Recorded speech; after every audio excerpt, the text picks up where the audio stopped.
conseil d'administration que je dirige et le conseil de surveillance ont conjointement organisé ce point de presse pour établir certaines allégations fallacieuses et tendancieuses qui ont été portées à l'encontre et de l'institution et de ses dirigeants. C'est la raison pour laquelle nous avons convié toute la famille véritablement pour apporter des réponses claires à ces allégations. Pour rappel, le contexte de stabilité dans lequel on se trouvait suite aux longues négociations et à l'accord d'entreprise trouvé entre les différentes entités que sont le Collège des délégués et la Direction générale sur arbitrage du conseil d'administration. Après de longues négociations, finalement Dieu nous a aidés, on s'est accordé sur l'essentiel des points qui étaient sur la plateforme revendicative. Après cet accord, il y a eu signature officielle, ici même dans cette salle. Mieux, il y a eu signature symbolique au village d'origine à Thiaré-Laguem, le 29 janvier 2021. Cet accord, gage de sécurité et de stabilité pour un quinquennat, malheureusement,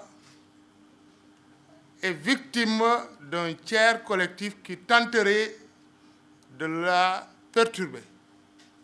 C'est la raison pour laquelle aujourd'hui, nous sommes tenus de faire ce point de presse pour apporter des réponses claires, preuves à l'appui, pour qu'on sache qu'au niveau du Crédit Mutuel, tout se passe bien.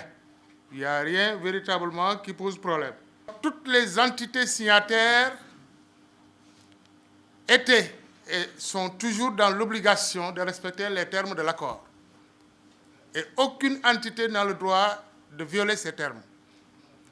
Malheureusement, ce tiers collectif qui n'a aucune existence juridique légale se permet de s'arroger certains droits des syndicats pour porter des allégations fallacieuses et tendancieuses à l'endroit de l'institution et de ses dirigeants.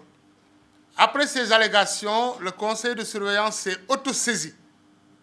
Je dis bien autosaisi pour faire un contrôle sur les points évoqués lors de leur point de presse. Le conseil de surveillance a mené ce contrôle librement et de manière autonome le vendredi 21 mai 2021. Après ce travail, il y a eu une séance mixte du CA et du CS pour la restitution de ce contrôle. Et il ressort de ce contrôle que toutes les procédures dont parle ce tiers collectif sont respectées au sein de l'institution.